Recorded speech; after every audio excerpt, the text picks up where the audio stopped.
Hello everybody, welcome to Samarth Bharat YouTube channel. ಹಾಗೂ ಇವತ್ತಿನ session ಅಲ್ಲಿ ಇಕನಾಮಿಕ್ ಅಫೇರ್ಸ್ ಗೆ ರಿಲೇಟೆಡ್ ಆಗಿರುವಂತಹ ಇದು 4ನೇ ಸೆಷನ್. ಅಂದ್ರೆ ಕಳೆದ 3 ವಿಡಿಯೋಸ್ಗೆ ರಿಲೇಟೆಡ್ ಆಗಿರುವಂತಹ ಲಿಂಕ್ ಅನ್ನು ನಾನು ಡಿಸ್ಕ್ರಿಪ್ಷನ್ ಅಲ್ಲಿ ಹಾಕಿರ್ತೇನೆ. ಆ ಎಲ್ಲ ವಿಡಿಯೋಸ್ಗಳು ಕೂಡ ಕಾಂಪಿಟೇಟಿವ್ ಎಕ್ಸಾಮ್ಸ್ ನ ಒಂದು ದೃಷ್ಟಿಕೋನದಲ್ಲಿ ತುಂಬಾನೇ ಇಂಪಾರ್ಟೆಂಟ್ ಆಗಿರ್ತದೆ. So kindly do watch those videos. ಹಾಗಿದ್ರೆ ಇವತ್ತಿನ ಸೆಷನ್ ಅಲ್ಲಿ ನಾವು ಏನೆಲ್ಲ ಟಾಪಿಕ್ಸ್ ಗಳನ್ನು ವಿಶೇಷವಾಗಿ ಡೀಲ್ ಮಾಡಲಿಕ್ಕಿದ್ದೇವೆ. Industrial alcohol. ಸೊ ಕೈಗಾರಿಕಾ ಮದ್ಯ ಅಂತ ಹೇಳುವಂತ ಮದ್ಯ ಈ ಸಾಮಾನ್ಯ ಮದ್ಯ ಅಥವಾ ಮನುಷ್ಯರು ಸೇವಿಸುವಂತಹ ಮದ್ಯಕ್ಕಿಂತ ಹೇಗೆ ಭಿನ್ನವಾಗಿದೆ, ಹಾಗೂ ಇದರ ಅಪ್ಲಿಕೇಶನ್ಸ್ಗಳು ಏನೇನು. ಈ ಇಂಡಸ್ಟ್ರಿಯಲ್ ಆಲ್ಕೋಹಾಲ್ ಬೇಸಿಕಲಿ ನಮ್ಮ ಭಾರತ ದೇಶದ ಸಂವಿಧಾನದ ಅಡಿಯಲ್ಲಿ ಬರುವಂತಹ ಯೂನಿಯನ್ ಲಿಸ್ಟ್, ಸ್ಟೇಟ್ ಲಿಸ್ಟ್ ಅಥವಾ ಕನ್ಕರೆಂಟ್ ಲಿಸ್ಟ್ ಅಡಿಯಲ್ಲಿ ಬರುತ್ತಾ? ಸೊ ಇದನ್ನೆಲ್ಲ ನಾವು ಡಿಸ್ಕಸ್ ಮಾಡುವ. ಹಾಗೆಯೇ ಪ್ರಮುಖವಾಗಿ ಇಂಡೆಕ್ಸ್ ಆಫ್ 8 ಕೋರ್ ಇಂಡಸ್ಟ್ರೀಸ್, ನಮ್ಮ ಭಾರತದ ಆರ್ಥಿಕ ಪ್ರಗತಿಗೆ ಕೊಡುಗೆ ಕೊಡುವಂತಹ ಪ್ರಮುಖ 8 ಕೈಗಾರಿಕಾ ವಲಯಗಳು ಯಾವುವು, ಅದರ ಸೂಚ್ಯಾಂಕ ಅಂದ್ರೆ ಏನನ್ನು ಸೂಚಿಸುತ್ತದೆ ಅದು. ಈ 8 ಪ್ರಮುಖ ಕೈಗಾರಿಕೆಗಳಲ್ಲಿ ಮಹತ್ತರವಾಗಿ ನಮ್ಮ ದೇಶದ ಆರ್ಥಿಕತೆಗೆ ಕೊಡುಗೆ ಕೊಡುವಂತಹ ಒಂದು ಕೈಗಾರಿಕಾ ವಲಯ ಯಾವುದು, ಕನಿಷ್ಠ ಸೂಚ್ಯಾಂಕದ ಒಂದು ಕೆಳಮಟ್ಟದಲ್ಲಿರುವಂತಹ ಒಂದು ಕೈಗಾರಿಕಾ ವಲಯ ಯಾವುದು. ಸೊ ಈ ಒಂದು ಸೂಚ್ಯಾಂಕವನ್ನು ಪ್ರಕಟಿಸುವವರು ಯಾರು, ಇದನ್ನು ಕೂಡ ಪ್ರಶ್ನೆಗಳ ಮೂಲಕ ಡಿಸ್ಕಸ್ ಮಾಡುವ. ಹಾಗೆ 3ನೇದಾಗಿ ಹಾಕಿ ಸ್ಟಿಕ್ ಎಫೆಕ್ಟ್ ಅಂತ ಹೇಳುವಂಥದ್ದು. ಬೇಸಿಕಲಿ ಈ ಇಫೆಕ್ಟ್ ನಮ್ಮ ದತ್ತಾಂಶಗಳ ವಿಶ್ಲೇಷಣೆ ಅಂದ್ರೆ ಬೇಸಿಕಲಿ ಸ್ಟಾಟಿಸ್ಟಿಕಲ್ ಅನಾಲಿಸಿಸ್ ಅಲ್ಲಿ ಪೂರಕವಾಗಿ ಕಂಡುಬರುವಂತಹ ಒಂದು ಮಹತ್ತರವಾದಂತಹ ಒಂದು ಇವೆಂಟ್ ಅಂತ ಹೇಳ್ಬೋದು ಅಥವಾ ಸನ್ನಿವೇಶ ಅಂತ ಹೇಳ್ಬೋದು. ಹಾಗಿದ್ರೆ ಈ ಒಂದು ಹಾಕಿ ಸ್ಟಿಕ್ ಎಫೆಕ್ಟ್ ಏನಿದೆ ಇದು ದತ್ತಾಂಶಗಳಲ್ಲಿ ಏನನ್ನು ಸೂಚಿಸುತ್ತದೆ? ಈ ಹಾಕಿ ಸ್ಟಿಕ್ ಎಫೆಕ್ಟ್ ಅನ್ನು ಮೊದಲ ಬಾರಿಗೆ ಪರಿಚಯಿಸಿದ್ದು ಆಕ್ಚುಲಿ ಪರಿಸರಕ್ಕೆ ಸಂಬಂಧಿಸಿದ ಒಂದು ಹವಾಮಾನ ವಿದ್ಯಮಾನದಲ್ಲಿ. ಆದ್ರೆ ಈಗ ಇದರ ಅಪ್ಲಿಕೇಶನ್ಸ್ ಸೇಲ್ಸ್ ಇರಬಹುದು, ಬಿಸ್ನೆಸ್ ಸ್ಟಡೀಸ್ ಇರಬಹುದು, ಹೀಗೆ ನಾನಾ ರೀತಿಯಲ್ಲಿ ಇದರ ಅಪ್ಲಿಕೇಶನ್ಸ್ ಅನ್ನು ನಾವು ಕಾಣಲಿಕ್ಕೆ ಸಾಧ್ಯ ಆಗಿದೆ. ಸೊ ಹಾಕಿ ಸ್ಟಿಕ್ ಎಫೆಕ್ಟ್ ಅಂದ್ರೆ ಏನು ಅಂತ ಹೇಳಿ ಕೂಡ ತಿಳ್ಕೊಳ್ಳುವಂತ ಪ್ರಯತ್ನ ಮಾಡುವ. ಹಾಗೇನೆ 4ನೇದಾಗಿ ಡೈಮಂಡ್ ಇಂಡಸ್ಟ್ರಿ, ವಜ್ರದ ಒಂದು ರೀತಿಯ ಕೈಗಾರಿಕೆಯಲ್ಲಿ ನಮ್ಮ ಭಾರತದ ಸ್ಥಾನಮಾನ ಎಲ್ಲಿದೆ, ಪ್ರಮುಖವಾಗಿರುವಂತಹ ಕೆಲವೆಲ್ಲ ವಜ್ರದ ಕೈಗಾರಿಕಾ ವಲಯಗಳು ಯಾವುವು, ಇಡೀ ವಿಶ್ವದಲ್ಲಿ ಅತ್ಯಧಿಕವಾಗಿ ವಜ್ರದ ನಿಕ್ಷೇಪವನ್ನು ಹೊಂದಿರುವಂತಹ ದೇಶಗಳು ಯಾವುವು, ಇದನ್ನು ಕೂಡ ಡಿಸ್ಕಸ್ ಮಾಡುವ. ಹಾಗೂ ಕೊನೆಯದಾಗಿ ಮ್ಯೂಲ್ ಅಕೌಂಟ್. ಸೊ ಮ್ಯೂಲ್ ಅಂತ ಹೇಳಿದ್ರೆ ಬೇಸಿಕಲಿ ಇದೊಂದು ಹೈಬ್ರಿಡ್ ಅನಿಮಲ್. ಓಕೆ, ಸೊ ಈ ಒಂದು ಮ್ಯೂಲ್ ಅಂತ ಹೇಳಿದ್ರೆ ಎಕ್ಸ್ಟ್ರಾ ಲೋಡ್ ಅನ್ನು ಹೆಚ್ಚಾಗಿ ಈ ಕತ್ತೆ ತರ, ಅದಕ್ಕೆ ಹೆಸರು ಕತ್ತೆ ಅಂತ ಕೂಡ ಹೇಳ್ತಾರೆ, ಇದನ್ನು ಕ್ಯಾರಿ ಮಾಡುವಂತ ಒಂದು ಪ್ರಾಣಿ. ಹಾಗಿದ್ರೆ ಖಾತೆ ನಿಟ್ಟಿನಲ್ಲಿ ಬರುವಾಗ ಈ ಹೆಸರು ಯಾಕೆ ಹಾಗೆ ಬರುತ್ತೆ, ಇದರ ಒಂದು ಸಾಧಕ ಬಾಧಕಗಳು ಏನೇನು, ಸೊ ಇದನ್ನು ಕೂಡ. ಸೊ ಹೆಚ್ಚಾಗಿ ಇದು 5 ಪ್ರಶ್ನೆಗಳು ಮಾತ್ರ ಅಲ್ಲ, ಇನ್ನಷ್ಟು ಒಂದು 10 ಪ್ರಶ್ನೆಗಳನ್ನು ಇವತ್ತಿನ ಸೆಷನ್ ಅಲ್ಲಿ ಈ ಟಾಪಿಕ್ಸ್ ಗಳಿಗೆ ಅನುಗುಣವಾಗಿ ನಾವು ಸ್ಪರ್ಧಾತ್ಮಕ ಪರೀಕ್ಷೆಗೆ ತುಂಬಾನೇ ಜೋಡಿಸುವ ರೀತಿಯಲ್ಲಿ ನಾವು ಅದನ್ನು ಫ್ರೇಮ್ ಮಾಡಿದ್ದೇವೆ. So kindly watch the entire video and there are much more questions even at the end. So ಖಂಡಿತವಾಗಿ ಈ ವಿಡಿಯೋ ನಿಮ್ಗೆ ನಿಮ್ಮ ಪರೀಕ್ಷಾ ತಯಾರಿಗೆ ಖಂಡಿತವಾಗಿ ಸಹಾಯ ಆಗ್ಲಿಕ್ಕಿದೆ ಅಂತ ಹೇಳುವಂತಹ ಒಂದು ಹೋಪ್ನೊಂದಿಗೆ do watch the video. Hello everybody, welcome to Samarth Bharat YouTube channel. ಹಾಗೂ ಇದು ಇಕನಾಮಿಕ್ ಅಫೇರ್ಸ್ ಅಥವಾ ಆರ್ಥಿಕ ವಿಷಯಗಳಿಗೆ ಸಂಬಂಧಿಸಿದ 4ನೇ ಸೆಷನ್. ಸೊ ಈ ಸೆಷನ್ ಅನ್ನು ನಾವೀಗ ಪ್ರಾರಂಭ ಮಾಡುವ. ಇದು ಮೊದಲನೇ ಪ್ರಶ್ನೆ. ಓಕೆ, ಇಂಡಸ್ಟ್ರಿಯಲ್ ಆಲ್ಕೋಹಾಲ್ ಅಥವಾ ಕೈಗಾರಿಕಾ ಆಲ್ಕೋಹಾಲ್ಗೆ ಸಂಬಂಧಿಸಿದ 2 ಸ್ಟೇಟ್ಮೆಂಟ್ಗಳಿವೆ. ಕೈಗಾರಿಕಾ ಆಲ್ಕೋಹಾಲ್ ಮೆಥನಾಲ್ ನಂತಹ ಹೆಚ್ಚಿನ ಪ್ರಮಾಣದ ಕೆಲವೆಲ್ಲ ಸೇರ್ಪಡೆಗಳನ್ನು ಹೊಂದಿರುತ್ತದೆ, ಹಾಗಾಗಿ ಇದು ವಿಷಕಾರಿಯಾಗಿದೆ. So industrial alcohol contains high amounts of additives like methanol which make it toxic. 2ನೇ ಸ್ಟೇಟ್ಮೆಂಟ್ ನೋಡಿ, industries development and regulation act of 1951 provides the central government with the power to regulate industrial alcohol. So ಮೇಲ್ ಕಾಣಿಸಿದ 2 ಸ್ಟೇಟ್ಮೆಂಟ್ಗಳಲ್ಲಿ ಯಾವುದು ತಪ್ಪಾಗಿರುವಂತ statement ಅಂತ ಇಲ್ಲಿ ನೀವು ಆಯ್ಕೆ ಮಾಡ್ಕೊಬೇಕು. ಇಲ್ಲಿ ಕನ್ನಡ ಟ್ರಾನ್ಸ್ಲೇಷನ್ ಅಲ್ಲಿ ಆಪ್ಷನ್ ಸ್ವಲ್ಪ ಕೆಳಗಡೆ ಹೋಗಿದೆ, ಕೈಂಡ್ಲಿ ಎಕ್ಸ್ಕ್ಯೂಸ್. ಸೊ ಆಪ್ಷನ್ಸ್ ಇಲ್ಲಿ ಇದೆ, you can select the right answer. ಇಲ್ಲಿ ತಪ್ಪಾಗಿರುವಂತ ಸ್ಟೇಟ್ಮೆಂಟ್ ಅನ್ನು ನೀವು ಇಲ್ಲಿ ಆಯ್ಕೆ ಮಾಡ್ಕೊಳ್ಬೇಕು.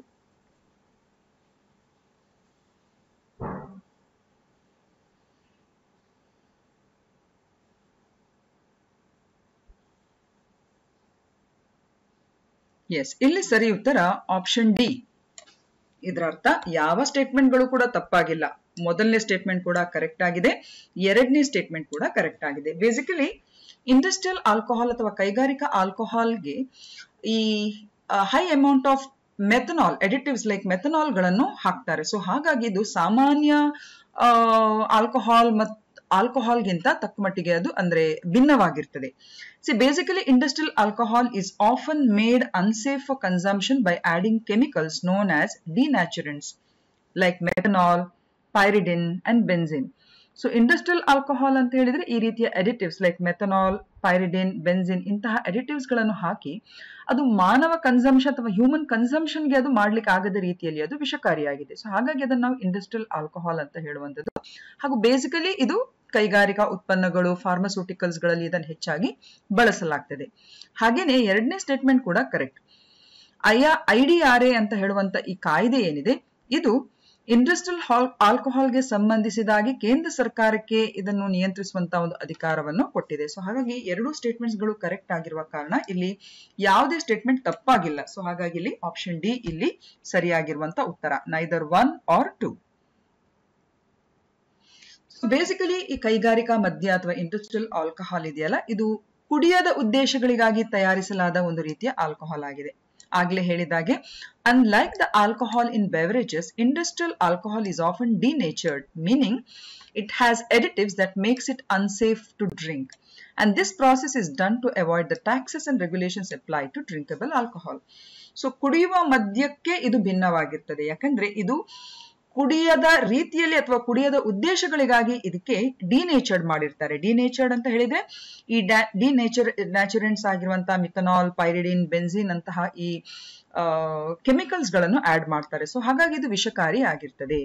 ಈ ಇಂಡಸ್ಟ್ರಿಯಲ್ ಆಲ್ಕೋಹಾಲ್ ಇದೆಯಲ್ಲ, ಇದು ಬಹಳಷ್ಟು ಬೇರೆ ಬೇರೆ ಕ್ಷೇತ್ರಗಳಲ್ಲಿ ಇದರ ಅಪ್ಲಿಕೇಶನ್ಸ್ ಗಳನ್ನು ನಾವು ಕಾಣಬಹುದು. Like cleaning agents and disinfectants, ಹಾಗೆ ಸಾಲ್ವೆಂಟ್ಸ್, ಪೇಂಟ್ಸ್ ಮತ್ತು ಕೋಟಿಂಗ್ಸ್ ಗಳಿಗೆ ಸಾಲ್ವೆಂಟ್ಸ್ ಗಳಾಗಿ, ಕಾಸ್ಮೆಟಿಕ್ಸ್ ಗಳಲ್ಲಿ, ಫ್ಯೂಲ್ ಎಡಿಟಿವ್ಸ್ ಗಳಾಗಿ, ಸೊ ಈ ಭಾಗದಲ್ಲಿ ಎಲ್ಲ ಅಥವಾ ಫಾರ್ಮಸ್ಯೂಟಿಕಲ್ಸ್ ಗಳಲ್ಲೂ ಕೂಡ ಕೆಲ ಕ್ಷೇತ್ರಗಳಲ್ಲಿ ಇದನ್ನು ಬಳಸ್ತಾರೆ.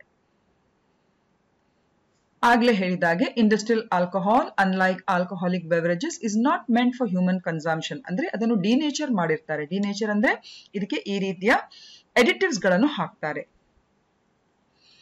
And that is why it becomes toxic. So ಹಾಗಾಗಿ ಇದು ವಿಷಕಾರಿಯಾಗಿರುವ ಕಾರಣ ಮಾನವ ಕನ್ಸಂಪ್ಷನ್ಗೆ ಅದು ಆಗದೆ ಹೋಗಿರ್ತದೆ. And it find application in various sectors including manufacturing, pharmaceuticals, disinfectants, chemicals and even biofuels. So statement ಒಂದು ಡೆಫಿನೆಟ್ ಆಗಿ ಕರೆಕ್ಟ್ ಆಗಿದೆ.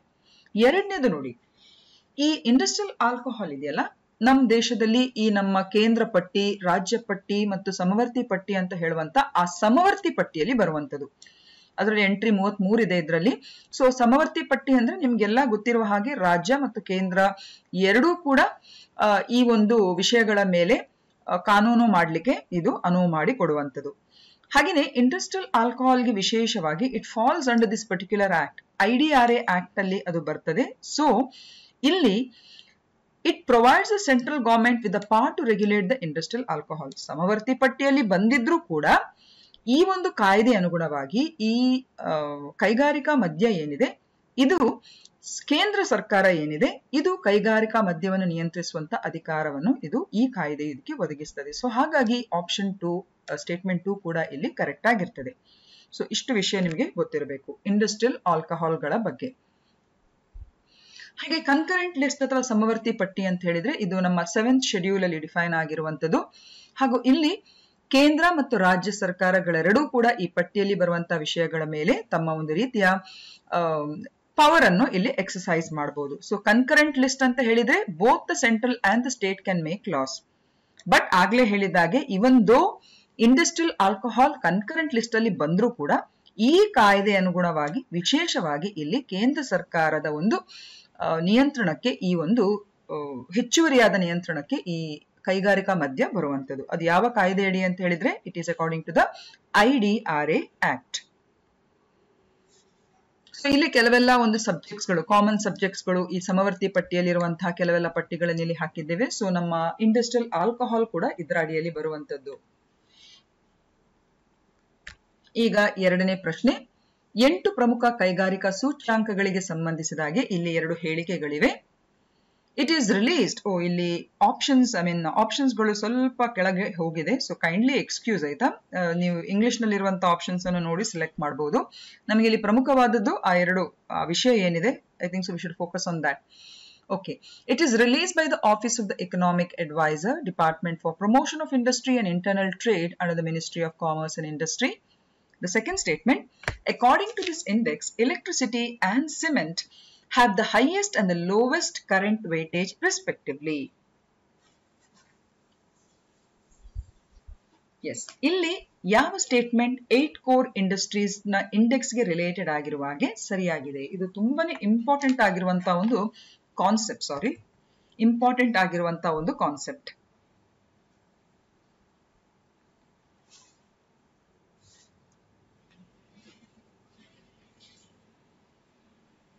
ಓಕೆ, ಇಲ್ಲಿ ಆಪ್ಷನ್ ಎ ಇಲ್ಲಿ ಸರಿಯಾಗಿರುವಂತದ್ದು. ಡೆಫಿನೆಟ್ಲಿ ಈ 8 ಪ್ರಮುಖ ಕೈಗಾರಿಕಾ ಸೂಚ್ಯಾಂಕ ಏನಿದೆ, ಇದು ವಾಣಿಜ್ಯ ಮತ್ತು ಕೈಗಾರಿಕಾ ಸಚಿವಾಲಯದ ಅಡಿಯಲ್ಲಿ ಬರುವಂತಹ ಉದ್ಯಮ ಮತ್ತು ಆಂತರಿಕ ವ್ಯಾಪಾರ ಉತ್ತೇಜನ ಇಲಾಖೆ ಆರ್ಥಿಕ ಸಲಹಾಗಾರರ ಕಚೇರಿಯಿಂದ ಇದನ್ನು ಬಿಡುಗಡೆ ಮಾಡುವಂತದ್ದು. So definitely correct. ಹಾಗೂ ಈ ಸೂಚ್ಯಾಂಕದ ಪ್ರಕಾರ ವೆಯ್ಟೇಜ್ ಅಲ್ಲಿ ಯಾವುದು ಹೆಚ್ಚಿನ ಒಂದು ಪ್ರಖರತೆಯಲ್ಲಿದೆ ಅಂತ ಹೇಳಿದ್ರೆ, it is petroleum and refinery products, ಅದು ಹೈಯೆಸ್ಟ್ ಅಲ್ಲಿದೆ.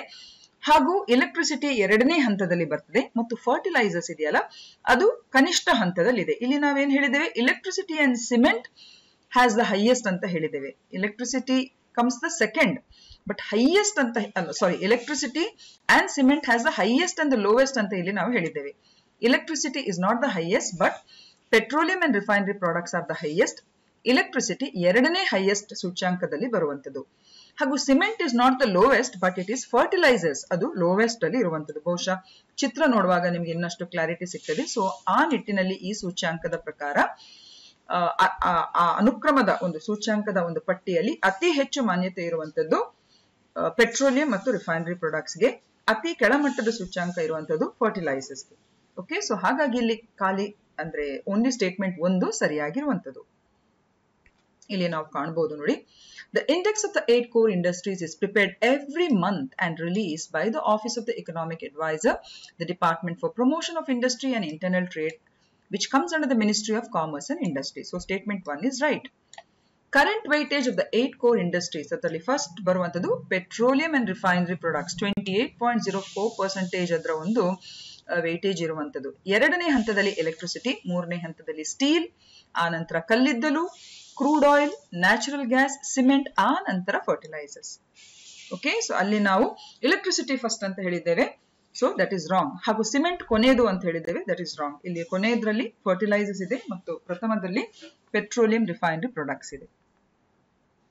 ಇಲ್ಲಿ ನೀವು ಪರ್ಸೆಂಟೇಜ್ ವೆಯ್ಟೇಜ್ ಅಲ್ಲಿ ಕಾಣಬಹುದು ಈ ರೀತಿ ಟೇಬಲ್ ಅಲ್ಲಿ ಹಾಕುವಾಗ. ಸೊ ಇದು ಏನಿದು 8 ಇಂಡೆಕ್ಸ್ ಆಫ್ 8 ಕೋರ್ ಇಂಡಸ್ಟ್ರೀಸ್ ಅಂದ್ರೆ ಏನು?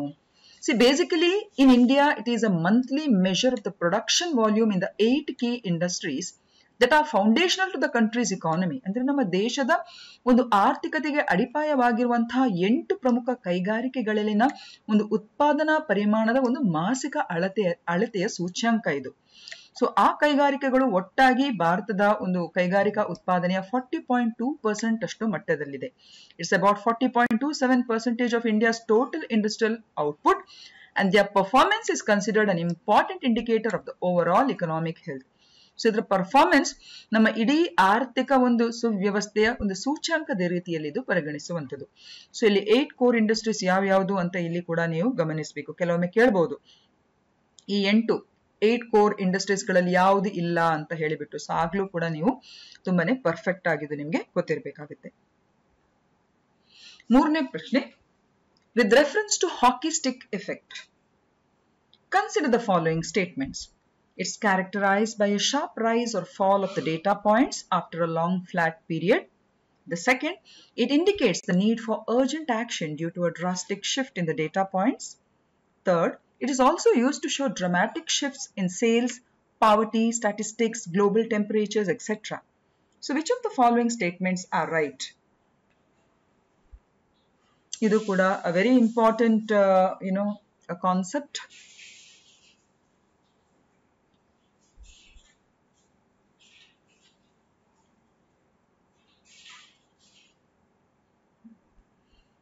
ಎಸ್. ಸೊ ಇಲ್ಲಿ ಸರಿ ಉತ್ತರ ಆಪ್ಷನ್ ಡಿ.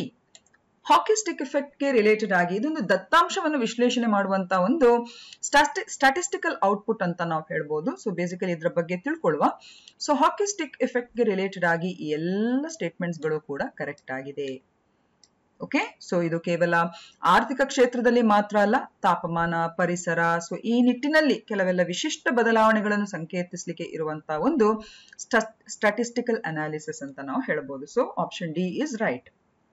ಏನಿದು ಹಾಕಿ ಸ್ಟಿಕ್ ಎಫೆಕ್ಟ್ ಅಂತ ಹೇಳಿದ್ರೆ? ಸೊ ಹಾಕಿ ಸ್ಟಿಕ್ ಅಂತ ಹೇಳಿದ್ರೆ ನಿಮಗೆ ಗೊತ್ತಿದೆ, ಒಂಥರ ಈ ರೀತಿಯಾಗಿರ್ತದೆ, ಹೌದಾ ಅಲ್ವಾ? ಐ ಆಮ್ ಜಸ್ಟ್ ಡ್ರಾಯಿಂಗ್, ಹೌದಾ ಅಲ್ವಾ? ಸೊ ಗ್ರಾಫಿಕಲ್ ಅಥವಾ ಡೇಟಾ ಸ್ಟಾಟಿಸ್ಟಿಕಲ್ ಅನಾಲಿಸಿಸ್ ಅಲ್ಲೂ ಕೂಡ ಈ ಒಂದು ಎಫೆಕ್ಟ್ ಇದೆಯಲ್ಲ, ಇದು ತುಂಬಾನೇ ಇಂಪಾರ್ಟೆಂಟ್ ಆಗಿರ್ತದೆ.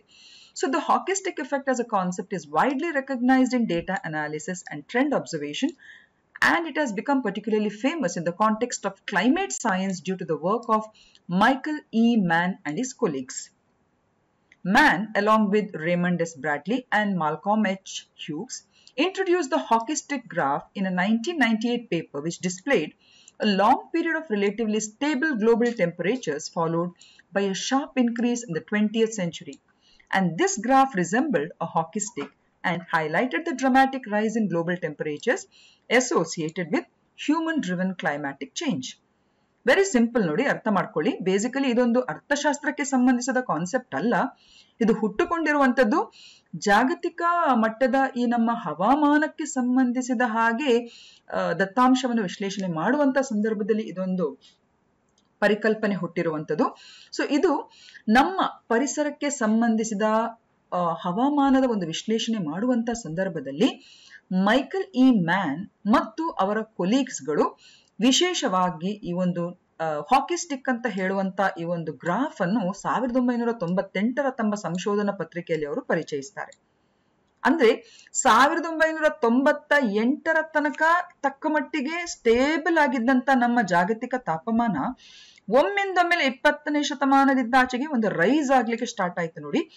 ಆ ಕಾನ್ಸೆಪ್ಟ್ ಅನ್ನು ಅನಾಲಿಸಿಸ್ ಮಾಡುವಂತ ಸಂದರ್ಭದಲ್ಲಿ ಇವರು ಅದನ್ನು ಪರಿಚಯಿಸ್ತಾರೆ. And the hockey stick effect has since been used in various fields such as economics and business to describe any sudden and sharp trend shift following a period of stability. However, it was Mann's climatic research that popularized the term and visual concept globally. So basically ಆಗ್ಲೇ ಹೇಳಿದಾಗೆ ಈಗ ಇದು ಅರ್ಥಶಾಸ್ತ್ರದಲ್ಲೂ ಕೂಡ ಅಥವಾ economics ಮತ್ತು business ಅಲ್ಲೂ ಕೂಡ sudden sharp ಅಂದ್ರೆ ನಾರ್ಮಲ್ ಆಗಿರ್ತದೆ, ಸ್ಟೆಬಿಲಿಟಿ ಆಗಿರ್ತದೆ, ಆ ನಂತರ ಸಡನ್ ಆಗಿ ಇದ್ದಕ್ಕಿದ್ದಾಗಿ ಒಂದು ಡ್ರಾಸ್ಟಿಕ್ ಶಿಫ್ಟ್ ನ ಒಂದು ಬದಲಾವಣೆ ಕಂಡು ಬರುವಂತದ್ದು. You understood? ಸೊ ಈ ಒಂದು ಎಫೆಕ್ಟ್ ಅನ್ನು ಡಿಪಿಕ್ಟ್ ಮಾಡ್ಲಿಕ್ಕೆ ಬಳಸಿದಂತ ಒಂದು ಕಾನ್ಸೆಪ್ಟೇ ನಾವು ಹಾಕಿ ಸ್ಟಿಕ್ ಎಫೆಕ್ಟ್ ಅಂತ ಹೇಳುವಂಥದ್ದು. Initially it was introduced in depicting graphical analysis in environmental sciences, but later it was popularized. ಅದು ತುಂಬಾನೇ ಪಾಪ್ಯುಲರ್ ಆಯ್ತು. ಯಾಕಂದ್ರೆ ಆ ಹಾಕಿ ಸ್ಟಿಕ್ ಒಂದು ಗ್ರಾಫಿಕಲ್ ರೆಪ್ರೆಸೆಂಟೇಷನ್ ಅಲ್ಲಿ ಬರುವುದು ಅಂತ ಹೇಳಿದ್ರೆ ಏನೋ ಒಂದು ಅಲ್ಲಿ ಸಡನ್ ಡ್ರಾಸ್ಟಿಕ್ ಚೇಂಜಸ್ ಇಂದಾಗಿ ಆಗಿರುವಂತ ಒಂದು ಸನ್ನಿವೇಶವನ್ನು ಅದು ಸೂಚಿಸ್ತದೆ. ಸೊ ಹಾಗಾಗಿ ಇದು ಇದರ ಒಂದು ಸಣ್ಣ ಹಿನ್ನೆಲೆ. ಸೊ ಆ ಗ್ರಾಫ್ ಅಲ್ಲಿ ಈ ರೀತಿಯದು ಡ್ರಾಸ್ಟಿಕ್ ಚೇಂಜಸ್ ನ ಈ ಗ್ರಾಫ್ ಈ ರೀತಿಯಾಗಿ ಕಂಡು ಬರುವ ಕಾರಣ ಅದಕ್ಕೆ ಹಾಕಿ ಸ್ಟಿಕ್ ಎಫೆಕ್ಟ್ ಅಂತ ಹೇಳುವಂತ ಹೆಸರನ್ನು ಇಟ್ಟಿದ್ದಾರೆ. Basically, hockey stick effect is characterized by a sharp rise or fall of data points after a long flat period.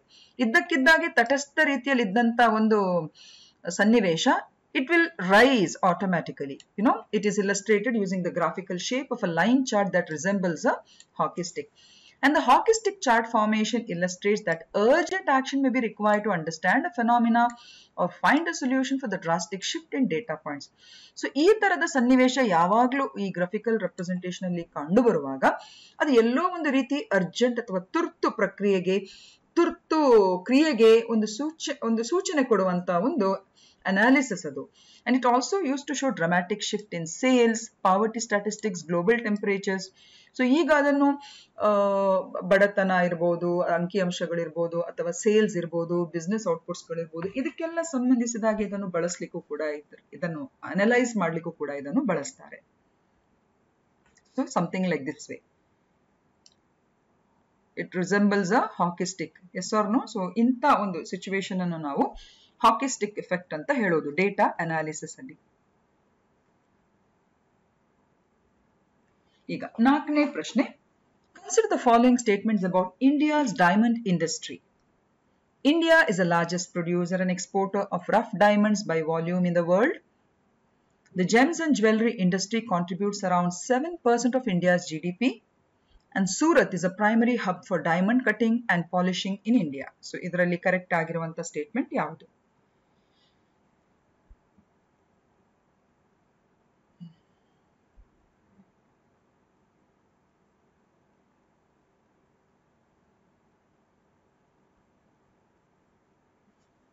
Okay, ಇದಕ್ಕೆ ಸರಿ ಉತ್ತರ ಆಪ್ಷನ್ ಬಿ.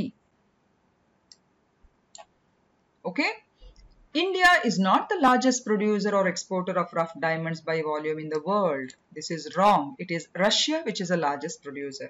ಓಕೆ, ಹಾಗೂ ನಮ್ಮ ದೇಶದ ಒಟ್ಟು ಜಿಡಿಪಿಗೆ ಈ ರತ್ನಗಳು ಮತ್ತು ಆಭರಣ ಉದ್ಯಮಗಳು ಭಾರತದ ಜಿಡಿಪಿಗೆ ಇದರ ಕಾಂಟ್ರಿಬ್ಯೂಷನ್ ಅರೌಂಡ್ 7% ಆಗಿದೆ. ಹಾಗೂ ಭಾರತದಲ್ಲಿ ನಮ್ಮ ಡೈಮಂಡ್ ಕಟ್ಟಿಂಗ್ ಮತ್ತು ಪಾಲಿಶಿಂಗ್ ಗೆ ರಿಲೇಟೆಡ್ ಆಗಿ ಸೂರತ್ ಇಸ್ ಗುಜರಾತ್ ನಲ್ಲಿರುವಂತಹ ಸೂರತ್ ಇದೆಯಲ್ಲ, it's a primary hub. So ಹಾಗಾಗಿ ಇಲ್ಲಿ option B is a right answer. So Russia is the world's largest producer and exporter of rough diamonds by volume in the world. So ಹಾಗಾಗಿ statement ಒಂದು ತಪ್ಪು. ಹಾಗೂ January 2022 ಪ್ರಕಾರ ನಮ್ಮ ಭಾರತ ದೇಶದ ಜಿಡಿಪಿಯ ಒಂದು ಒಟ್ಟು ಕಾಂಟ್ರಿಬ್ಯೂಷನ್ ಅಲ್ಲಿ ಈ ಜೆಮ್ಸ್ ಮತ್ತು ಜ್ಯುವೆಲರಿ ಇಂಡಸ್ಟ್ರಿ ಇದೆಯಲ್ಲ, ಇದು 7% ನ ಕೊಡುಗೆಯನ್ನು ಕೊಡ್ತದೆ. ಹಾಗೆ ಸೂರತ್, ಮುಂಬೈ, ಜೈಪುರ್, ತಿಚೋರ್, ನೆಲ್ಲೂರ್, ಡೆಲ್ಲಿ, ಹೈದರಾಬಾದ್, ಕೋಲ್ಕತ್ತಾ ಇವೆಲ್ಲ ಬೇಸಿಕ್ ಆಗಿ ನಮ್ಮ ದೇಶದಲ್ಲಿರುವಂತಹ ರತ್ನಗಳು ಮತ್ತು ಆಭರಣಗಳಿಗೆ ಸಂಬಂಧಿಸಿದ ಪ್ರಮುಖ ಕೇಂದ್ರಗಳು. Surat alone employs 8 lakhs workers in diamond cutting and polishing. So statement 3 is correct. And very important, diamond sector ಅಂತ ಹೇಳುವಾಗ ಹೆಚ್ಚಾಗಿ ನಾವು ಮಿನಿಸ್ಟ್ರಿ ಆಫ್ ಮೈನ್ಸ್ ಅಂತ ನಾವು ಅನ್ಕೊಳ್ತೇವೆ. But no, diamond sector falls in the ministry of commerce and industry rather than the ministry of mines due to its role in trade, exports and economic impact rather than raw mineral extraction. ಇಲ್ಲಿ ಕಾಣಬಹುದು ಚಿತ್ರದಲ್ಲಿ Russia is the highest, followed by Botswana, second, third Canada, Angola, Congo, South Africa, Zimbabwe and Namibia. US is the largest producer of synthetic industrial diamonds. Okay, and Russia holds what is believed to be the world's largest and richest diamond resources. Botswana is a leading diamond producing country in terms of value and the second largest in terms of volume. Okay, ಐದನೇ ಪ್ರಶ್ನೆ, mule account. So first and foremost, mule ಅಂತ ಹೇಳಿದ್ರೆ basically it is a hybrid animal that is offspring of a male donkey and a female horse. ಅಂದ್ರೆ ಗಂಡು ಕತ್ತೆ ಹಾಗೂ ಹೆಣ್ಣು ಕುದುರೆಯ ಒಂದು ಆಫ್ಸ್ಪ್ರಿಂಗ್ ಅನ್ನು ನಾವು ಮ್ಯೂಲ್ ಅಂತ ಹೇಳಿ ಕರಿತೇವೆ. ಅದಕ್ಕೆ ಹೆಸರುಗತ್ತೆ ಅಂತ ಕೂಡ ಕರಿತೇವೆ. ಈಗ ಇದಕ್ಕೆ ಸಂಬಂಧಿಸಿದ ಹಾಗೆ ಮ್ಯೂಲ್, ಸೊ ಇದರ ಅರ್ಥ ಮಾಡ್ಕೊಳ್ಳಿ, ಮ್ಯೂಲ್ ಅಂದ್ರೆ ಹೆಸರುಗತ್ತೆ. ಸೊ ಮ್ಯೂಲ್ ಅಕೌಂಟ್ಗೆ ರಿಲೇಟೆಡ್ ಆಗಿ 3 ಸ್ಟೇಟ್ಮೆಂಟ್ಸ್ ಗಳಿವೆ. A mule account is a bank account used to facilitate illegal activities. Second, a money mule is someone who transfers or moves illegally the acquired money on behalf of someone else.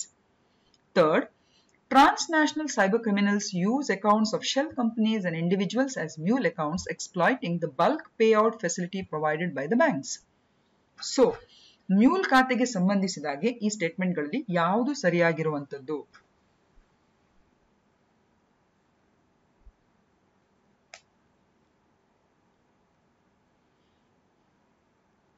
Yes, ಇಲ್ಲಿ ಸರಿ ಉತ್ತರ option C. All the 3 statements are right. So mule ಖಾತೆ ಅಂದ್ರೆ ಏನು? Definitely ಇದು ಕಾನೂನು ಬಾಹಿರ ಚಟುವಟಿಕೆಗಳಿಗೆ ಅನುವು ಮಾಡಿಕೊಡುವಂತ ಅಥವಾ ಅದಕ್ಕೆ ಬಳಸುವಂತ ಒಂದು ಬ್ಯಾಂಕ್ ಖಾತೆ. ಹಾಗೂ ಹಣದ ಮ್ಯೂಲ್ ಅಥವಾ ಮನಿ ಮ್ಯೂಲ್ ಅಂದ್ರೆ ಯಾರು ಅಂತ ಹೇಳಿದ್ರೆ ಅಕ್ರಮವಾಗಿ ಸಂಪಾದಿಸಿದ ಹಣವನ್ನು ಬೇರೆಯವರ ಪರ ವರ್ಗಾಯಿಸುವ ಅಥವಾ ಚಲಾವಣೆ ಮಾಡುವಂತ, ಅಂದ್ರೆ ತನ್ನ ಖಾತೆಯ ಮೂಲಕ ಚಲಾವಣೆ ಮಾಡುವಂತ ವ್ಯಕ್ತಿ, ಅವನಿಗೆ ಮನಿ ಮ್ಯೂಲ್ ಅಂತ ಹೇಳೋದು. ಈ ಮನಿ ಮ್ಯೂಲ್ ಕೆಲವೊಮ್ಮೆ ಗೊತ್ತಿದ್ದು ಗೊತ್ತಿಲ್ಲದೆಯೂ ಕೂಡ ಈ ರೀತಿಯ ಒಂದು ವ್ಯೂಹಕ್ಕೆ ಸಿಲುಕಬಹುದು. ಹಾಗೂ ಟ್ರಾನ್ಸ್ನ್ಯಾಷನಲ್ ಸೈಬರ್ ಕ್ರಿಮಿನಲ್ ಶೆಲ್ ಕಂಪನಿಗಳು ಮತ್ತು ವ್ಯಕ್ತಿಗಳ ಖಾತೆಗಳನ್ನು ಈ ಮ್ಯೂಲ್ ಖಾತೆಗಳಾಗಿ ಹೆಚ್ಚಾಗಿ ಬಳಸ್ತಾರೆ. So all the 3 statements are right. Option C is a correct answer. So the ministry of home affairs ಇತ್ತೀಚೆಗೆ ಕೇಂದ್ರ ಗೃಹ ಸಚಿವಾಲಯವು ಈ ಅಕ್ರಮ ಪಾವತಿ ಗೇಟ್ವೇಗಳಾದ ಈ ಪೀಸ್ ಪೇ, RTX ಪೇ ಇಂಥದಕ್ಕೆಲ್ಲ ಅಕ್ರಮವಾಗಿ ಹಣ ವರ್ಗಾವಣೆ ಆಗಿ ಮ್ಯೂಲ್ ಬ್ಯಾಂಕ್ ಖಾತೆಗಳನ್ನು ಬಳಸಿಕೊಂಡು ಅಂತಾರಾಷ್ಟ್ರೀಯ ಸೈಬರ್ ಕ್ರಿಮಿನಲ್ ಈ ರೀತಿಯ ಮನಿ ಲಾಂಡ್ರಿಂಗ್ ಅನ್ನು ಮಾಡುವಂತಹ ಬಗ್ಗೆ ಒಂದು ಅಲರ್ಟ್ ಅನ್ನು ಘೋಷಿಸಿದೆ. ಸೊ ಆ ನಿಟ್ಟಿನಲ್ಲಿ ಈ ವಿಷಯವನ್ನು ನಾವು ಗೊತ್ತಿರಬೇಕು. ಮ್ಯೂಲ್ ಅಕೌಂಟ್ ಅಂದ್ರೆ ಏನು? So basically a mule account is a bank account that is used to facilitate illegal activities. Is it clear? So statement 1 is correct. A money mule is someone who transfers or moves illegally acquired money on behalf of someone else. Hago transnational cybercriminals use accounts of shell companies and individuals as mule accounts, exploiting the bulk payout facility provided by the banks. So all the three statements here are right. ಈಗ ನಮ್ಮ ಇವತ್ತು ಪ್ರಮುಖ ವಿಷಯಗಳಾದ industrial alcohol ಇರ್ಬೋದು, ಹಾಗೇನೆ index of 8 core industries ಇರ್ಬೋದು, ಹಾಕಿ stick effect ಇರ್ಬೋದು, diamond industry, mule accounts, ಇದಕ್ಕೆ related ಆಗಿ ಇಷ್ಟು ತಿಳಿದ ಮಾಹಿತಿ ಮೇಲೆಗೆ ಇನ್ನೊಂದಷ್ಟು ಕ್ವಶನ್ಸ್ ಗಳನ್ನು ನಾವು ಹಾಕಿದ್ದೇವೆ. ಯಾಕಂದ್ರೆ KS ಎಕ್ಸಾಮ್ಸ್ಗಳು, ಪ್ರಿಲಿಮ್ಸ್ ಎಕ್ಸಾಮ್ ಹತ್ರ ಬರ್ತಾ ಇದೆ. ಸೊ ಒಂದಷ್ಟು ವಿಷಯಗಳು ನಮ್ಮ ಸ್ಟೂಡೆಂಟ್ಸ್ ಗಳಿಗೆ ಫೆಸಿಲಿಟೇಟ್ ಆಗ್ಲಿ ಅಂತ ಹೇಳಿ. ಸೊ ಇಷ್ಟು ಮಾಹಿತಿ ಗೊತ್ತಾದ ಕೂಡಲೇ ಬಹುತೇಕ ಈ ಉತ್ತರ ಪ್ರಶ್ನೆಗಳನ್ನು ನೀವು ತುಂಬಾನೇ ಫಾಸ್ಟ್ ಆಗಿ ನೀವು ಕ್ಯಾಚ್ ಮಾಡ್ತೀರಿ ಅಂತ ಅನ್ಕೊಂಡಿದ್ದೇನೆ. So industrial alcohol is primarily used in. So premier ಅನ್ನು ವಾಚ್ ಮಾಡುವವರು ಡೆಫಿನೆಟ್ ಆಗಿ ಇದನ್ನು ಅಟೆಂಪ್ಟ್ ಮಾಡಬಹುದು.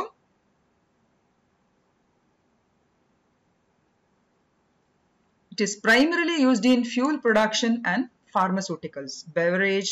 ಬೆವರೇಜ್ ಅಂತೂ ಡೆಫಿನೆಟ್ಲಿ ಆಗುವುದಿಲ್ಲ, ಯಾಕಂದ್ರೆ ಇದು ವಿಷಕಾರಿ. ಟೆಕ್ಸ್ಟೈಲ್ ಮ್ಯಾನುಫ್ಯಾಕ್ಚರಿಂಗ್ ತುಂಬಾನೇ ಕಡಿಮೆ. ಫುಡ್ ಪ್ರಾಸೆಸಿಂಗ್ ಕೂಡ ಸಾಧ್ಯವೇ ಇಲ್ಲ, ಯಾಕಂದ್ರೆ ಅದು ವಿಷಕಾರಿ ಅಂತ ಹೇಳುವ ಕಾರಣ ಫುಡ್ ಮತ್ತು ಬೆವರೇಜ್ಗೆ ಅದು ಬರಲಿಕ್ಕೆ ಸಾಧ್ಯವೇ ಇಲ್ಲ. ಟೆಕ್ಸ್ಟೈಲ್ ಮ್ಯಾನುಫ್ಯಾಕ್ಚರಿಂಗ್ ಅಷ್ಟೇನು ಬಳಸೋದಿಲ್ಲ. It is mainly for fuel production and pharmaceuticals.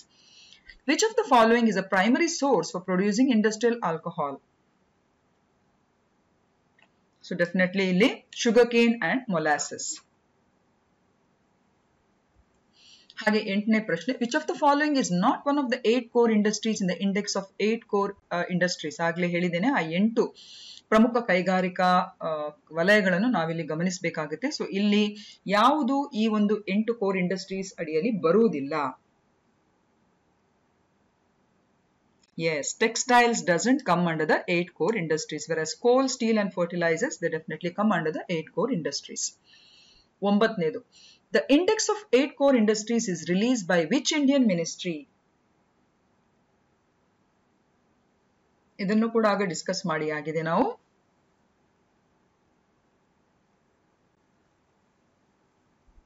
Yes, it is Ministry of Commerce and Industry. 10ನೇ ಪ್ರಶ್ನೆ, which industry holds the highest weightage in the index of 8 core industries?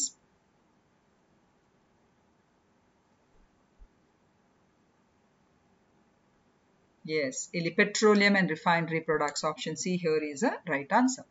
11ನೇದು ನೋಡಿ, the hockey stick effect in business and economics refers to what?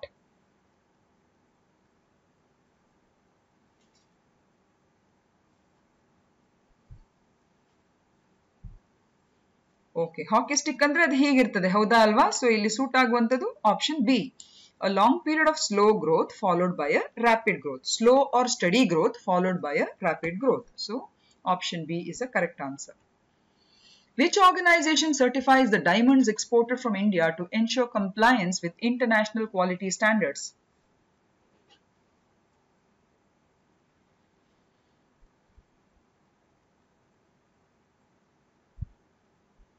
ಇಲ್ಲಿ ಗಮನಿಸಿ, exported from India. So ಹಾಗಾಗಿ ಇಲ್ಲಿ option A, gem and jewellery export promotion council. 13ನೇದು ನೋಡಿ, a mule account in banking and finance refers to what? Already ಇದನ್ನು ನಾವು discuss ಮಾಡಿದ್ದೇವೆ. Yes, it is an account used to launder money and transfer illicit funds. Which factor often triggers the hockey stick effect in a company's performance? So ಒಂದು ಕಂಪನಿಯ ಒಂದು performance ಅಲ್ಲಿ ಹಾಕಿ stick effect ಯಾವುದು ಹಾಕಿ stick effect ಅನ್ನು trigger ಮಾಡ್ತದೆ?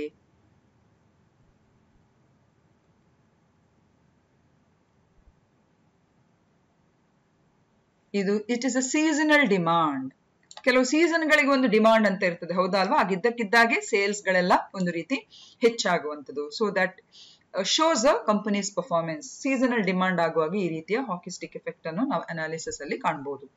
15ನೇದು, the Kimberley process certification scheme in India is primarily aimed at preventing dash.